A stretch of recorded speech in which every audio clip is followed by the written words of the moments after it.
ये हमारे search engine optimisation या इंटरनेट मार्केटिंग का सबसे अहम हिस्सा है। इस हिस्से में हम उन अल्फाज का चुनाव करते हैं जिन अल्फाजों को हम चाहते हैं कि जिन अल्फाजों के ऊपर जब कोई बंदा सर्च कराए तो हम सर्च इंजन पे मौजूद हों पहले सफ़े पर। ये पिकिंग द कीवर्ड्स कहलाता है, कीवर्ड्स का चुनना, और ये बहुत ही अहम और एहतियात का मरहला है। आपकी जितनी भी एसईओ है उसका दारोमदार इसी हिस्से पर है। अल्फाज को चुनने का जो तरीक़ेकार है उससे पहले मैं आपको इसमें चंद इसके पैरामीटर्स बता दूं। पहला पैरामीटर जो हमें अल्फाज चुनते वक्त होता है वो होता है सर्च वॉल्यूम। सर्च वॉल्यूम का मतलब ये है कि कितने लोग इस लफ्ज़ को जो हम जिस पे काम करना चाहते हैं उसे लिख रहे हैं। मिसाल के तौर पे आपकी प्रोडक्ट है, आप लेदर एक्सपोर्टर हैं। अब हम ये देखेंगे कि भाई लेदर एक्सपोर्टर को ढूंढने के लिए लोग किन अल्फाजों का ज़्यादा इस्तेमाल करते हैं। मिसाल के तौर पे क्या लोग लिखते हैं लेदर एक्सपोर्टर्स, क्या लिखते हैं लेदर मैन्युफैक्चरर्स, क्या लोग लिखते हैं लेदर गारमेंट्स मैन्युफैक्चरर। किस चीज़ का सर्च वॉल्यूम ज़्यादा है, यहाँ पर हम क्या चीज़ चेक करते हैं, किस चीज़ का सर्च वॉल्यूम ज़्यादा है। दूसरा स्टेप हमारे पास होता है रिलेवेंस, मुताबिकत क्या है। मिसाल के तौर पे एक बंदा आपको ढूंढता हुआ आ रहा है लेदर के नाम पर, सिर्फ लेदर लिखा, आप मौजूद हुए, क्या वो आपकी प्रोडक्ट ख़रीदेगा? हो सकता है कि वो लेदर की डेफिनेशन समझना चाह रहा हो, या हो सकता है वो लेदर पर्स लेना चाह रहा हो। यहाँ पर हम इस बात का अंदाज़ा लगाते हैं या इस बात को कंप्यूट करते हैं कि क्या जो कीवर्ड हमने चुना है वो हमारी वेबसाइट से रेलेवेंट है। अगर हम कोई प्रोडक्ट बेच रहे हैं तो यहाँ पर हम देखते हैं कि आया कि ये इस कीवर्ड पे आने वाला शख्स हमारी प्रोडक्ट ख़रीदेगा। या अगर हम कोई प्रोडक्ट नहीं बेच रहे और हम एडसेंस के हवाले से वेबसाइट चला रहे हैं या कोई एफिलिएट नेटवर्क की और वेबसाइट है, तो हम ये इस बात का अंदाज़ा लगाते हैं या इस बात को कंप्यूट करते हैं कि क्या ये इस कीवर्ड को ढूंढते हुए जो विज़िटर हमारे पास आएगा क्या वो हमारे पास वापस भी आएगा। इन तमाम चीज़ों को तय करना रेलेवेंस कहलाता है। इसमें भी हम देखते हैं कि रेलेवेंस सबसे ज़्यादा से ज़्यादा हो। तीसरी चीज़ यहाँ पर आपको नज़र आ रही है डिफ़िकल्टी और कंपटीशन। आया कि ये कीवर्ड आसानी से टॉप पर आ जाएगा या इसका जो इसका कंपटीशन है जिन साइट से वो आसान है या मुश्किल है। यहाँ पर हमारी कोशिश होती है कि हम इसे लो से लो रखें।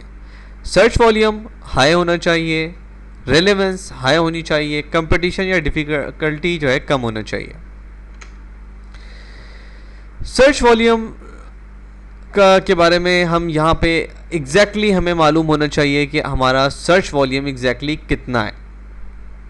सर्च वॉल्यूम जो है ये यहाँ पर अगर हम गैस वर्क करते हैं, हम कोई अंदाज़ा लगाते हैं कि इस चीज़ को लोग ज़्यादा सर्च कराते होंगे, तो यहाँ पर हमारी एसईओ की पूरी कैंपेन इंटरनेट मार्केटिंग की ख़तरे में पड़ सकती है। यहाँ पर हमारे पास खुशकिस्मती से एक ऐसा टूल मौजूद है जो हमें फेक डाटा नहीं देता, एग्जैक्ट फिगर्स देता है। वो टूल है गूगल टूल। गूगल टूल को हम इस्तेमाल करके हम अपना exact search volume find out कर सकते हैं। गूगल के टूल को जानने के लिए हम आते हैं google.com में।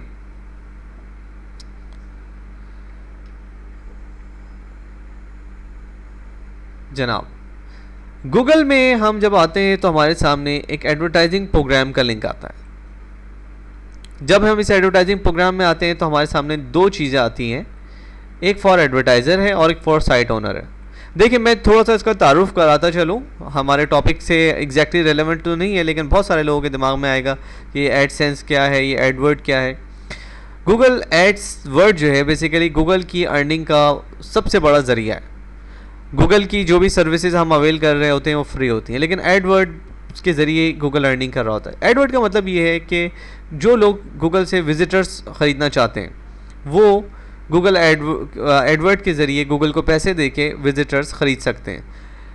वो विजिटर्स गूगल कैसे प्रोवाइड करता है? मिसाल के तौर पे जो लोग गूगल में सर्च कर रहे होते हैं वो जब सर्च करते हैं, जिस तरह हमने देखा था एसएमएस मार्केटिंग को सर्च करते हुए एसएमएस कास्टर ने पेपर क्लिक ऐड लगाए हुए थे। पेपर क्लिक ऐड लगाने का गूगल में जो तरीका है वो एडवर्ड है। साथ ही साथ गूगल ने अपने सर्च इंजन के अलावा ऐसे बहुत सारे लोगों का एक नेटवर्क बनाया हुआ है जिसको ये कहता है advertising network. In advertising network की साइट्स के ऊपर गूगल अपने क्लाइंट्स के ऐड लगा देता है और वहाँ से जितने भी क्लिक्स होते हैं, जितने भी विजिटर्स गूगल के क्लाइंट की साइट्स पर आते हैं, उन्हें वो पैसे देता है। किसे पैसे देता है? जो साइट ओनर होते हैं। तो यहाँ पे वो हमारे पास सामने प्रोग्राम आया था फॉर साइट ओनर। ये जो है बेसिकली प्रोग्राम का नाम है एडसेंस। जिस तरह की आपकी जो भी साइट्स हैं, आप उसके ऊपर एडसेंस में साइन अप होके अपना अकाउंट बना के एडसेंस के ऐड लगा के भी यहाँ से रेवेन्यू हासिल कर सकते हैं। जनाब अभी हम देख रहे थे गूगल का सर्चिंग टूल जो हमें बताया कि भाई हमारा सर्च वॉल्यूम कितना है। उसको चेक करने के लिए हम आ जाते हैं एडवर्ड में। एडवर्ड पे मैंने क्लिक कर दिया है। एडवर्ड में हमारे सामने एक ऑप्शन आता है कॉस्ट एंड पेमेंट का। कॉस्ट एंड पेमेंट पे जब हम क्लिक करते हैं तो हमारे सामने एक ऑप्शन आ जाता है एस्टीमेट कीवर्ड कॉस्ट। यहाँ पे जनाब अली हमारे सामने आता है कि अपना कीवर्ड डालें तो वो आपको उसकी सारी की सारी हिस्ट्री ज्योग्राफी बताएंगे। कीवर्ड्स हमने अपने पहले से कॉपी किए हुए थे। लेदर एक्सपोर्टर मैंने किया हुआ है, leather manufacturers, leather exports garment. आप अपने जो भी कीवर्ड्स हैं यहाँ पर आपसे वो अमूमन कोई ना कोई डिजिट पूछता है। अगर पूछे तो बता दें, नहीं पूछता तो कोई बात नहीं।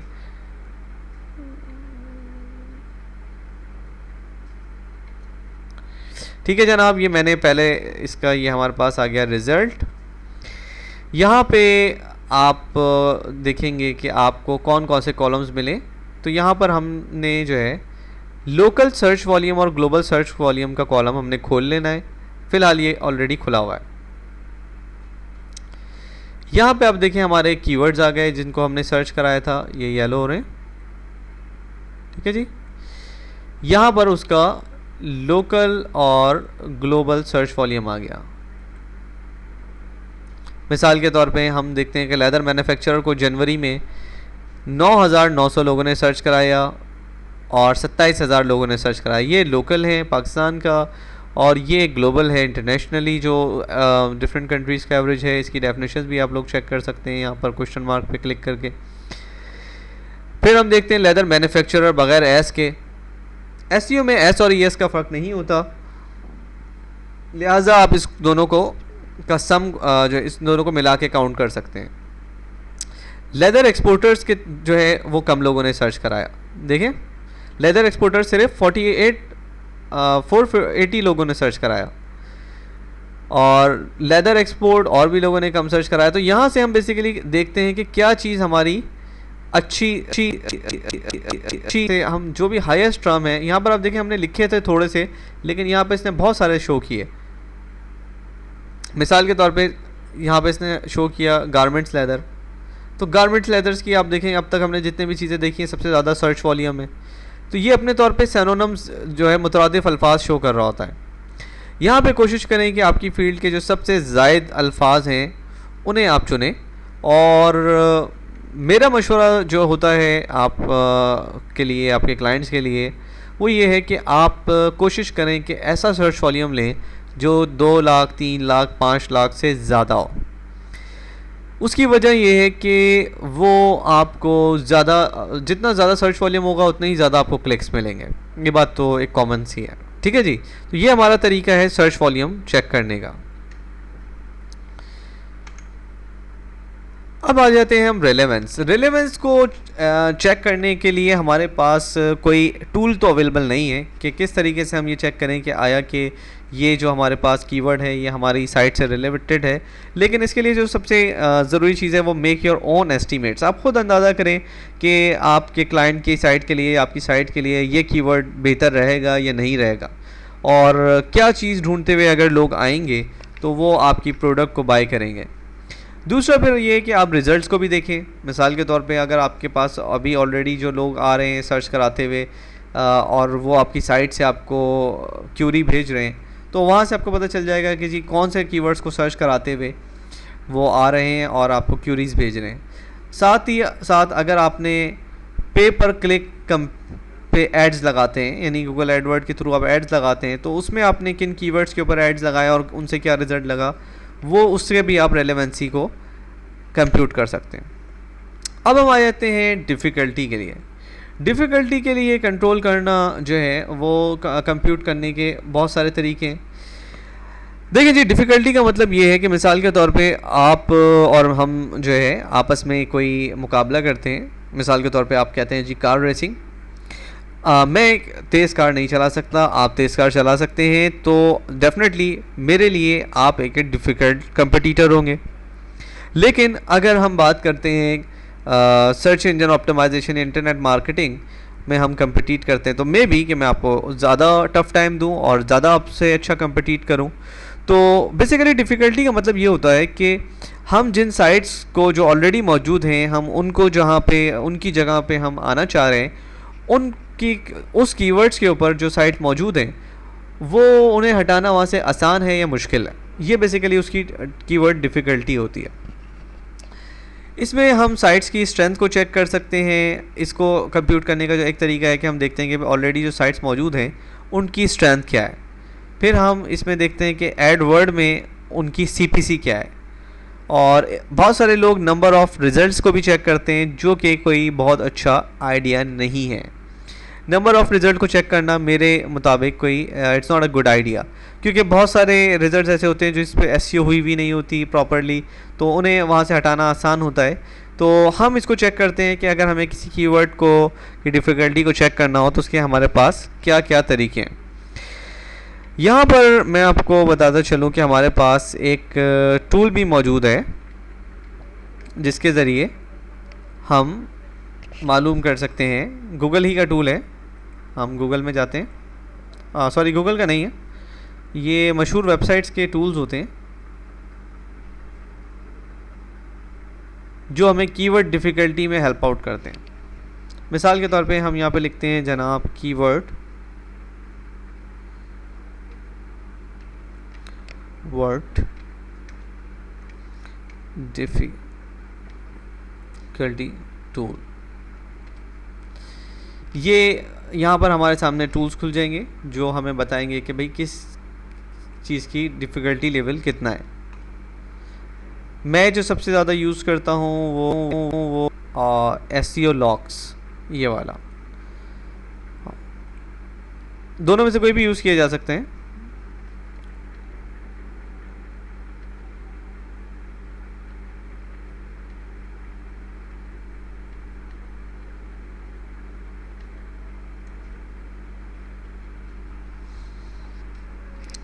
एसईओ लॉग्स और का एक टूल हमारे पास खुला है, और एक टूल हमारे पास खुला है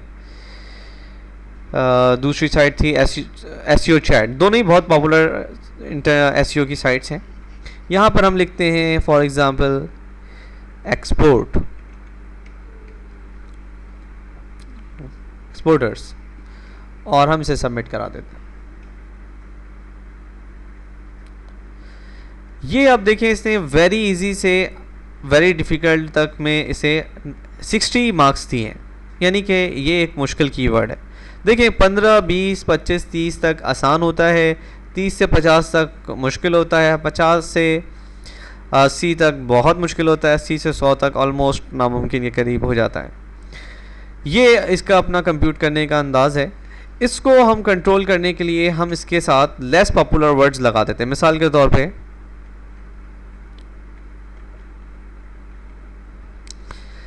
जैसे जैसे इसमें लेस पॉपुलर वर्ड ऐड होते रहते हैं, आपने देखा कि कीवर्ड डिफ़िकल्टी लेवल ड्रॉप हो गया।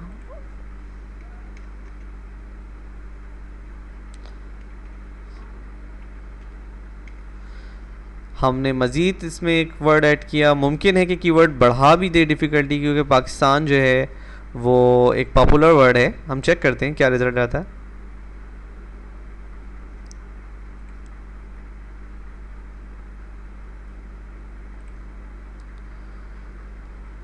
जनाब हमने देखा कि 48 से 45 हो गई। तो इस तरीके से हम अपनी कीवर्ड डिफ़िकल्टी, जिस तरह मैंने कहा था कि आप कम कर सकते हैं, तो आप यहाँ से कम भी कर सकते हैं कि आप अपनी कीवर्ड या की फ्रेज़ के जो में आप ऐसे वर्ड्स को ऐड करें जो लेस पॉपुलर हैं। देखिए किसी एक कीवर्ड पे हम साइट ऑप्टिमाइज़ नहीं कर रहे होते, हम सेट ऑफ कीवर्ड्स पे करते हैं, जिसे हम बोलते हैं की फ्रेज़।